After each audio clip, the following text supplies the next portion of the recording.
Alright, so I got the burners back, and as you can see, they turned out fantastic. This is what I love the most about sandblasting items. It doesn't leave a polished finish like if you did the wire wheel. Paint sticks really well to this when you do the sandblasting versus the wire wheels. He got the insides pretty good. He could not get, obviously, in the center tube here. I'm hoping that this is going to be enough to get me a nice clean burning burner. So now, the reason I like to get them sandblasted is also, generally speaking, these screws become no big deal to loosen, which is kind of the case with all of them.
Alrighty, we are ready to do some adjusting.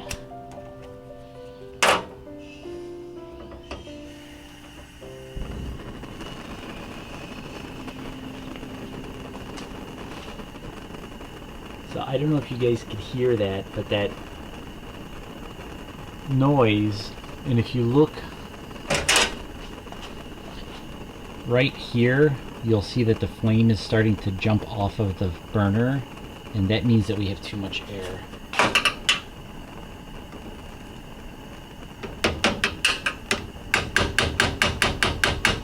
Definitely not as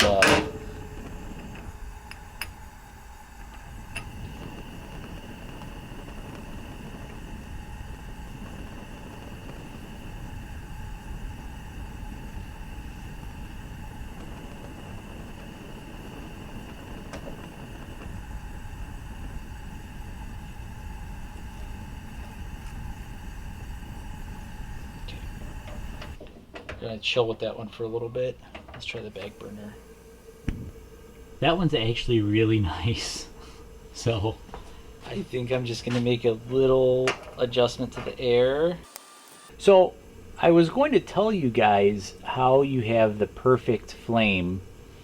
And so a really good flame, you should have a large blue cone with a small little white cone in the middle, and the big blue cone should have a kind of a orange frosted tip. And that's when you know you got a good flame.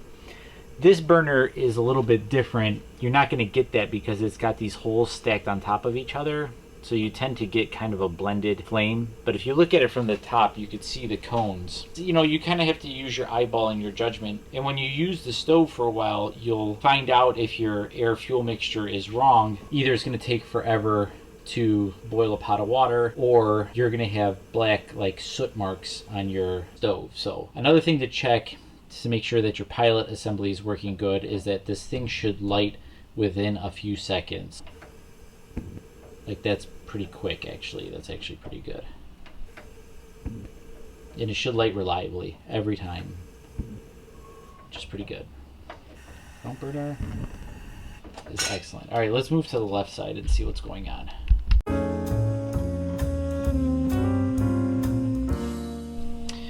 Okay, another thing that's important to check is, so this pilot light is way too tall. And let me shut this light off so you guys can see it. That's way too big. So your pilot light should only be maybe 3/8 or a 1/2 inch tall, and it should never have this big yellow tip on it. It should only have a very, very, very small yellow tip on it. And to adjust that, we're going to adjust it via this screw that this pilot assembly plugs into. So I'm going to turn the light on so you guys can see it. And so you want to go counterclockwise to turn it up. Let's see if we can get it to turn a little bit. Ooh, you see how big the flame gets? Whoa, too big. And then we just want to kind of tone it down. Let's see if I can get you guys good light on this one.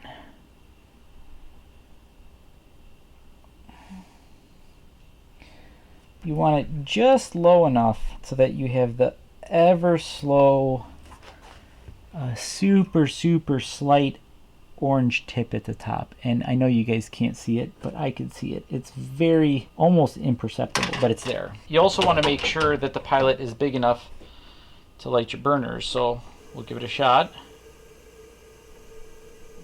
See, I might have gone a little bit too low because it's taking a little bit too long for them to light. So we're going to turn it up just a tad. So this is the front. Nice and quick. Back. Nice and quick. It's a lot of trial and error, guys. I mean, there's really kind of no precise method to doing it. You just kind of have to play with it and you'll figure it out. This pilot is actually almost perfect. I'm not going to adjust it. All of my burners are working excellent. That's pretty good.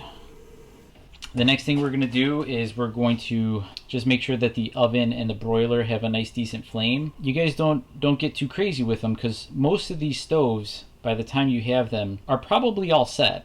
You know, these were in service until the day they were unplugged, and nobody would go in there and like sabotage it, you know, unless it was fully clogged with stuff. So first do the cleaning, then get it all back together, and then start doing your very, very minor adjustments if needed. So let's go take a look at the broiler. Okay, so I don't think you guys are going to be able to see anything. I'm just going to light it and we're going to see what happens. So you see the directions are here is you're going to put your match to the port and then open the valve. So we're going to put our lighter here. And you see it lights up. It's actually a very clever system. Now let's take a look. You guys can't see it, but it's excellent.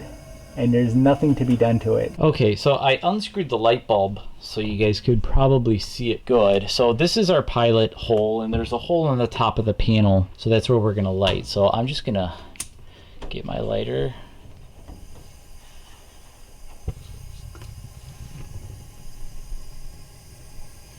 You know, so as you guys can see, only half the broiler lit. So it's probably going to need a little bit of cleaning, maybe a slight adjustment. This should light almost immediately with your flame right here, so let's let that air out so I don't blow up. I hate it when people say that. Gas doesn't blow up, it just ignites. It does expand rapidly. There's no way I'm gonna be able to show you guys how to adjust the oven because the adjustment is way in the back at the bottom. I'm gonna shut it off, make an adjustment, and then turn it back on. And we're just gonna have to play it by ear and see how that works out. That's about a quarter turn. So let's see if that, see? Let's double check that. See that big yellow flame? That's the running pilot flame, and I'll show you how to adjust that a little bit too. Okay, so to adjust that running flame, you pull the thermostat knob out and you'll see two screws at the bottom here. So one adjusts the pilot and then the other one adjusts when it gets to temperature, it's called the running flame. So basically when it gets to 350, the whole burner will still stay on, but at such a minimal amount, it is just enough to cover the heat loss of the oven. Let's see which one is which. So I'm gonna try the one on the right first, and we're gonna see if that adjusts that flame at all. No, that doesn't adjust it. Let's try the other one on the left. Oh, yep, that's the one. About like that. So let me show you what the flame looks like now. Much better. I'm gonna relight this. I'm gonna let it get to temperature because I kind of want to see if it's gonna behave if I just run it for a little bit, because this oven's probably not been on in a very long time. I'm gonna put the pan in, I'm gonna put a thermostat in, and we're gonna check it to 350.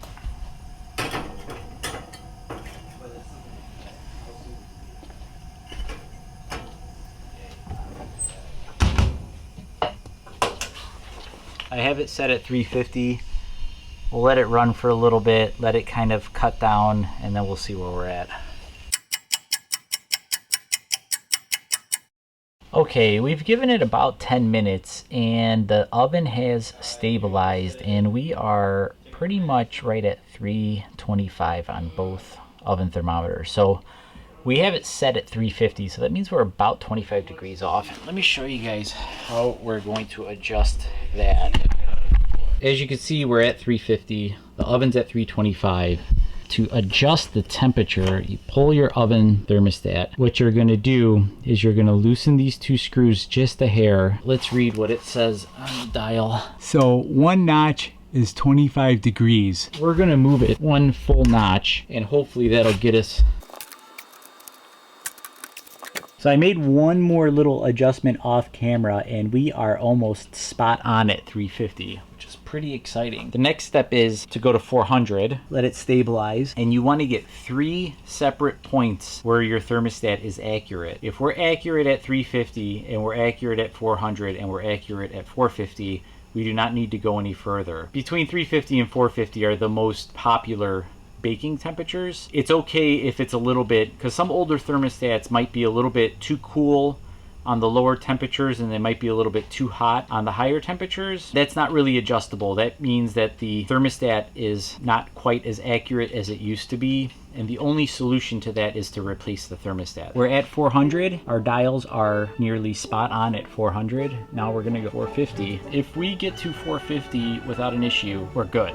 We don't need to go any further. If it starts to go kind of wacky, then we will have to do some more adjusting. Now it's also perfectly normal. You're gonna get a little bit of steam or smoke coming out of the oven. It's probably soapy water or just moisture that's been in the oven. It's cooking off now, totally normal. Turn it on really high the first time you're using it. Let it just cook itself out. It should be fine.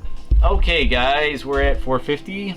And it's accurate, so we're pretty much good to go. I'm gonna go to 500 to amuse myself, and then I'm actually gonna go to 550 and really heat up this oven and just burn off whatever residual moisture and cleaners that I have. The reason I do it is when I deliver this back to my customer, I don't want my customer to turn the oven on and they'll see what they think is smoke, but it's actually just steam, and they call and freak out, you know, oh my god, my stove is burnt. It's happened before, guys. It really has. I call it cooking them out, cook them out.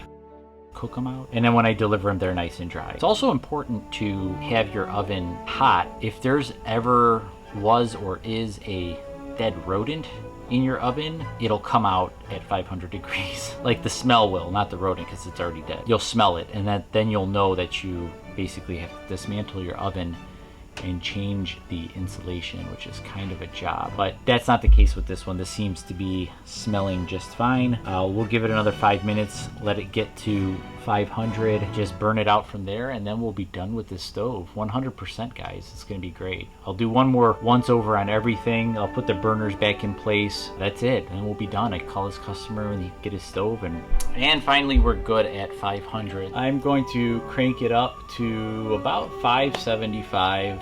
I'm gonna let it finish doing its smoking, then we're going to be pretty much done.